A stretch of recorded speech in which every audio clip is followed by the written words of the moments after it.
Well, thank you very much.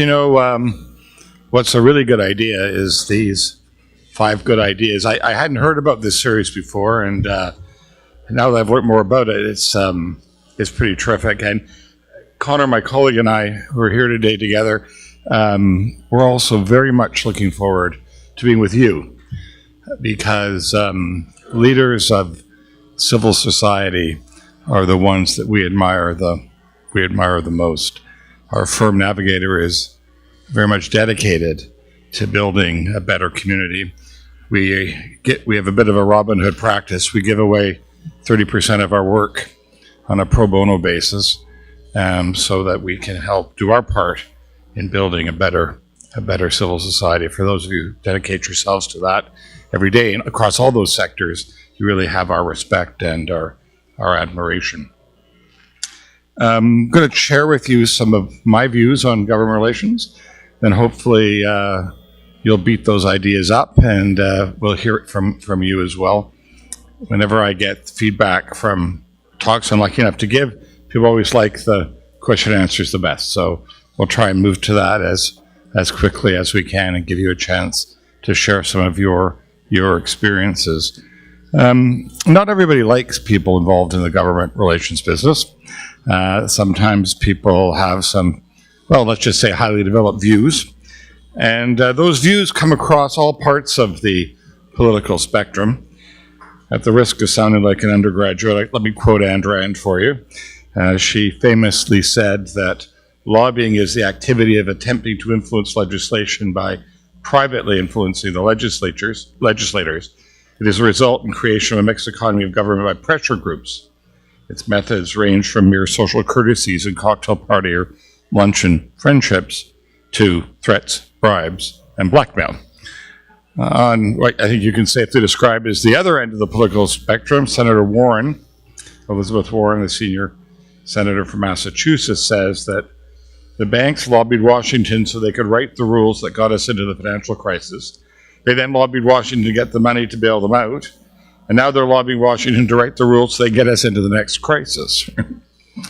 So whether it's big tobacco or pharma or defense or developers, corporate lobbyists are pretty much loathed, the liar for hire, some people say. I think they get stuck into the same category as insurance salespeople, CRA tax auditors, and parking enforcement officers. Not exactly a particularly well-liked group, but I have a different view, and that view is that citizens, not taxpayers, citizens have the right to assistance when dealing with their government.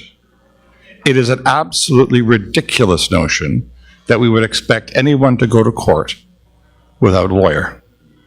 We would not expect anyone to go through any kind of administrative tribunal of any kind without having her lawyer at her side.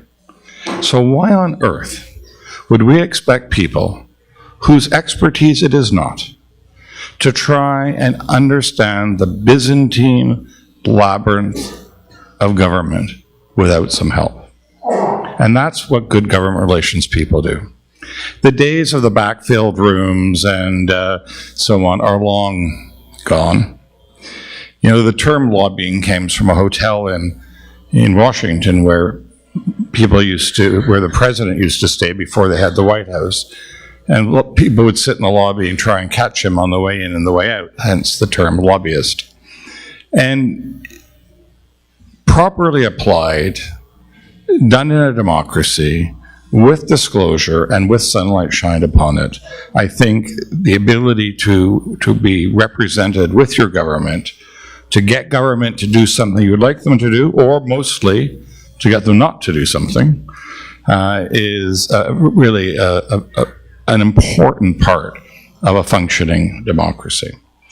I'm going to give you some rules. I've got 5 good ideas. I was told I had to stick to 5. But I'll break that rule right away and say the biggest rule of lobbying is to be in with the outs. And this is something that is always forgotten. You need to be in with the outs because eventually the outs become the ins, right? Everybody gets a turn eventually. It's hard to predict. If we could market time, we'd live in better houses and we'd have more money in our RSPs. But eventually, the outs become the ins. And the time to influence them is when they're the outs, because no one else is paying attention to them at that particular point in time, right? When you're in the distance between opposition and government is massive. Stephen Lewis once said when Premier Ray was elected that he had learned more in 30 days of the New Democrats being in power than he'd learned in 30 years in being out of power. So that's the first thing to think about, is to be in with the outs. The second, an idea at least, in defense of lobbying, is that corporate advocacy is not necessarily by definition self-interested. Corporations are often advocating for things that are important for the economy as a whole, and NAFTA would be an example. Lobbyists are also important in bringing different perspectives to government decision making. If all you have is people telling you what you want to hear and telling you the story from the same perspective and the same point of view, it's pretty hard to get a diverse sense of how a policy will play or how a policy will impact different groups of people. You know, in other parts of the world, movement is encouraged between working in government and working in either the private sector or working in the third sector. And people throughout their careers are going back and forth. And in my view, that's a very healthy thing, because it's quite useful for a tax official to have actually spent time as a tax practitioner. Here in Canada, we've developed the idea that is a recipe for corruption, right? And that people only do that for improper purposes. So as a consequence, you've got people making decisions that don't know what the hell they're talking about and have never been exposed to the real world realities. So that having lobbyists make representations to government on those issues, having a small business owner who understands what the impact of a rule or a regulation or legislative change will be, talking to government of that can be very, very helpful. And absent the lobbying effort, that won't take place, because the default is just to listen to officials and the people that are around you.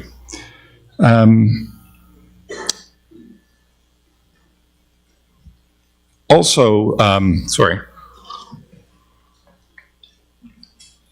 also very important that lobbyists help people that don't have a voice or don't have money to spend.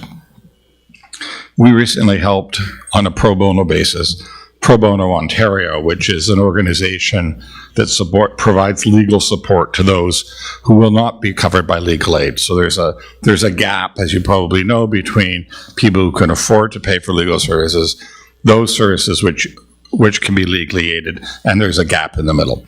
And Pro Bono Ontario exists to plug that gap.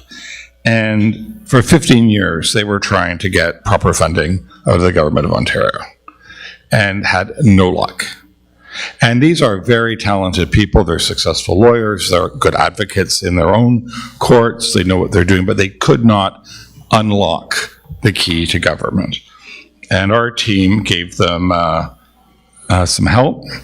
We reframed their argument into an argument that we knew would be sympathetically heard by the Wynne government.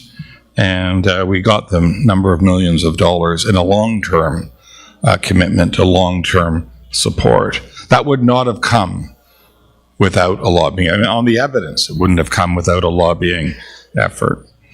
And one of the things also now that's changed about lobbying is that money doesn't matter anymore.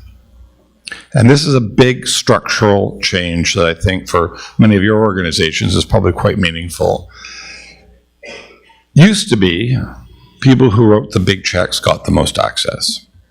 Now, I don't think they necessarily got the most decisions, because in my career, I've only seen once or twice people do, things that they ought not to have done. It's just not true. We don't live in with a corrupt government. But what it used to be, if an organization wrote a check for $100 or $150 or $200,000, they would get access for sure.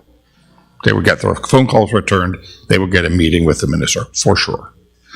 As I say, I don't believe the minister did anything untoward, but they certainly got a chance to see her. Now, of course, with no donations allowed by unions, no donations allowed by business, and the maximum donation, roughly $1,500 or something, money doesn't matter. You can't buy that access anymore. And the second thing is with social media, you're now able to very inexpensively put together a coalition of people. Geography doesn't matter anymore. You can round those people up from communities all across the province or all across the country, and you can have a voice just as powerful as the voice of any major lobbying organization. So that change, that structural change between election finance reform and the advent of social media, you put those two things together and anybody can be a lobbyist. And that's a big, big change. And it's a big change from what it used to be. So if anybody can be a lobbyist, then what are some of the, and this is where I have my 5 ideas for you. 5 ideas on how to be a good lobbyist. How can you be the most efficacious lobbyist? How can you make your government relations plan the most successful? And the first is, like any good salesperson, you have to put yourself in the shoes of your customer, and you have to create a benefit for them. So thinking about going into that minister's office, the premier's office, the prime minister's office, rather than going in with your need, you've got to think about what is the win for them. Is it a legacy win? You have to remember, all these politicians, no matter what legislature they're in, every day they walk down the hall, they see all those names chiseled in marble, right? And they see all those big portraits of people, and they want theirs there, and they want their name chiseled in marble as well. All they think about is their legacy. So what is it about your ask that can perhaps drive, their legacy? What is it about your ask that they're ambitious, right? If they're the minister of tourism, they want to be the Minister of Economic Development. If they're Minister of Economic Development, they might want to be the Finance Minister. What is it about your ask or how you frame it? Can you create a win from them? Can you create an ideological win, right? Is this somebody who is in power because they're particularly interested in better educating our kids, equality for LGBTQ people, whatever? Are they motivated because of some crisis in their own life? They lost a child or something. How can you create your ask in a way that creates a win for either the person or for the government as a whole?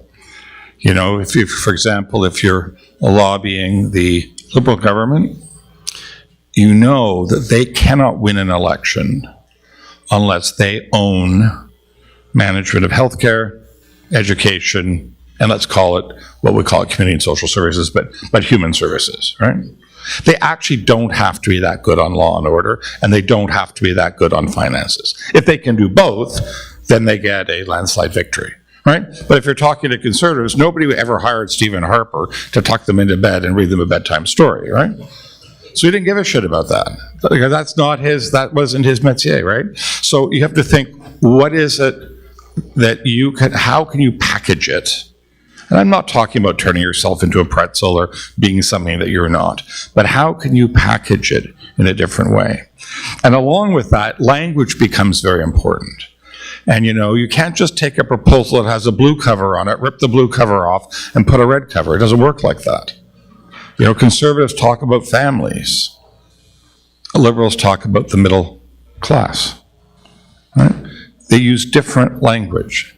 And it's not hard to pick that language up. Just pick up their documents and copy the way, copy the way they write into the way that you write, so it has resonance and consonance for them. And every government has its own language. Conservatives like P3. Well, the Liberals came in, they said P3 was the most terrible thing of all time until they found out that they were broke and they needed some P3. So they couldn't call it P3, so they call it APM, Alternate Procurement Method, otherwise known as P3, right? But if you put P3 into your proposal, they're going to have a fit. If you put their word in, you're going to have some resonance. The second thing that's very important is to be aware that your ask is one of literally an infinite number of other asks, almost all of which are legitimate, almost all of which are worthy. So when the minister or the Treasury Board or the Premier are adjudicating your ask, it's not your ask against screwball, ridiculous, waste of money. Now, believe me, it's government, so there's a lot of those, right? There's a lot of those. But they're actually deciding between 10 legitimate asks. So you have to be aware about what other people are asking for and how can you sharpen yours? How can you inject urgency? Because the risk when you want something that costs them money is that what they do is they simply defer it. Well, if we don't, we won't say no, but we won't do it now because someone else's ask is more urgent. And then we'll do yours next year. So how can you frame your ask in a way that that makes it more important vis-a-vis somebody else's? It is for how many people here have actually served in government, like in a political office or a minister's office? Okay, so you will all know that the pace of work, the volume of work, and the volume of material that you have to process is like essentially like no other job there is. It is unbelievable. Talk about drinking from a fire hose. I'm so fed up with people who make jokes about officials and political staffers or whatever because they work like maniacs. They don't have enough resources. It's a very difficult proposition, and they're always terrified that they're going to miss something. So it's really important that you have a consistent, distilled message that you tell over and over again, and not be upset when you have to meet with kids in short pants. Everybody complains, they had to meet these young people. And well, you know what? Let me let you know a secret. Those young people make a lot of decisions. And they're smart as hell. And they work really hard. And you underestimate them at your peril. That's our system. They're paid nothing. Literally nothing. Their lives are destroyed. Their relationships broken up. Because they give them, and they burn out. And they last 18 months, 24 months. Then they go on to something else. But while they're there, they are extremely, extremely important. And it's not an offense, and it's not a slight. And if I hear one more big shot business person complain they went to the Minister of Finance and talked to some 28-year-old, well, you know what? That 28-year-old has got a PhD in tax policy and knows more about this subject than you'll ever know in your whole life. And it's going to be your boss soon. So a little more respect and recognition that that's the process will go a long way. The fourth idea is just to be very crisp, write with elegance, simplicity, economy, grace. Use one word when one word will do. Don't overburden them with documentation. And if you do, learn about this thing called the appendix, right? And appendices are wonderful things, right? So if you do have a technical argument that you're making that does come with a lot of documentation, write a head note that is easy to read and easy to understand and refers to 942 pages, of background material, which almost no one will read. And then The last point is a version of the first point, which is to discover the cross-section between your objectives and the changing government objectives. So for quite a few years, I was the chair of the board of Casey House, our AIDS hospice. And when Casey House was established, our founders, under the law of unintended consequences, thought it would be because we were dealing with so much AIDS phobia and homophobia and stigma almost 30 years ago, they got it sorted so that Casey House would be a hospital, an actual hospital under the Public Hospitals Act of Ontario. And they did that because they thought we would be taken more seriously. Well, that was good in some ways, but it was bad in other ways. Because anyone here from a LIN? No, anyone here from a LIN? Before I complain about them? Okay, good.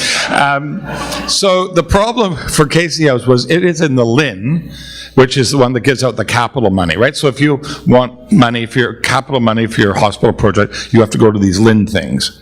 And the Toronto Central LIN has in it Mount Sinai, Sick Kids, University Health Network, St. Michael's, Bridgepoint, and Casey House.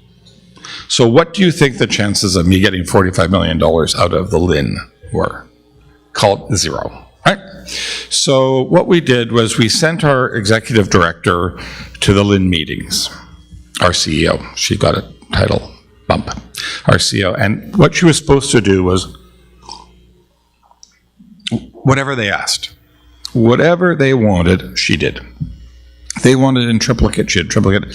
They wanted pink writing on green paper, whatever they did. And at the end of the meeting, she was to go like this. And they would say, oh, what on earth is the problem? And she was supposed to say, it's my board chair. He is impossible. He's an egomaniac. He's out of control. He's embarrassing. He thinks he knows everything. He never listens. And then they'll pat you on the head and say, oh dear, don't worry. You know, he's just a volunteer. He'll be gone in a couple of years and you'll still be here. And, you know, I've heard this story 1,000 times, right? And then the next month, the next LIN meeting, she was supposed to rinse and repeat, do the same thing again. And they go, is he still there? Oh, she's getting worse. I don't know what to do. In the meantime, I had figured out that, I don't know if you know, Casey has the corner of Isabella and Jarvis, at the time Isabella and Huntley. And that riding that my AIDS hospice was in, the MPP was a guy by the name of George Smitherman. Well, AIDS is not, as we know, exclusively a gay issue. It's a lot gay. And I had the MPP was gay, the Minister of Health, right? And like, this is a harmonic convergence. This never happens, right? So while she was at the LIN with her head in her hands complaining about me, I just made an appointment. I went and lobbied George. And I got $45 million out of him. Plus I got $3 million additional baked into our base for the whole time. Now, MOHLTC went bananas. The LIN went crazy. They all went screaming. Well, go drive by what $45 million built, right? Because it's open to date, taking care of people that are living with HIV and AIDS and doing an amazing job. It's the best in the world. I'm so proud of that place. It's the best in the world.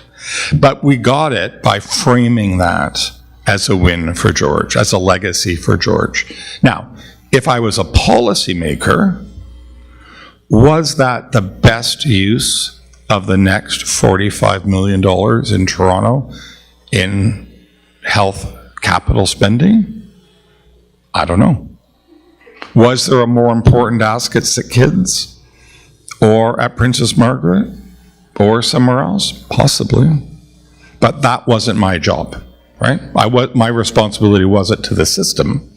My responsibility was to my institution. And by finding that sweet spot where he could have something that was important to him, we could do it too. Now, We got no special, once other than the approval, we didn't get any special treatment. It's not like we got to spend whatever we wanted. We went through all the government procurement and all the Infrastructure Ontario rules and everything else. But lobbying got that. Lobbying got that done. Same with Maple Leaf Gardens, the conversion of Maple Leaf Gardens for Ryerson. My office was successful in framing that in a way that provided the money for Ryerson to actually close that deal by finding that space. Because remember, we got that money from the federal government. Federal government really isn't in the post-secondary institution business, but we found a way through the appeal of hockey, an iconic building that meant a lot to a lot of people, meant a lot to the conservative space. And as a consequence, we were able to be successful for that. So that cross-section between what you want and what they want, particularly in the lead-up to an election, is one way that you can be sure that you get a fair shot at getting what you want when in other circumstances you wouldn't. I said there were two things. There was one thing that I would break the rules of 5. One is be in with the outs, and because the outs become the ins. And the other one that I would break is that you miss 100% of the shots that you don't take. And to use another cliche from the development or the fundraising world, there's not a shortage of donors, there's a shortage of askers. And that is very true in government relations, is you need to be constantly asking, constantly repackaging, constantly coming up with another way of putting what you want forward. And while you're doing that, monitoring the changing dynamics of the situation, the changing dynamics of the economy, the changing dynamics of public opinion, whether the government's on the way up or the government's on the way down. But you just need to ask more and more and more.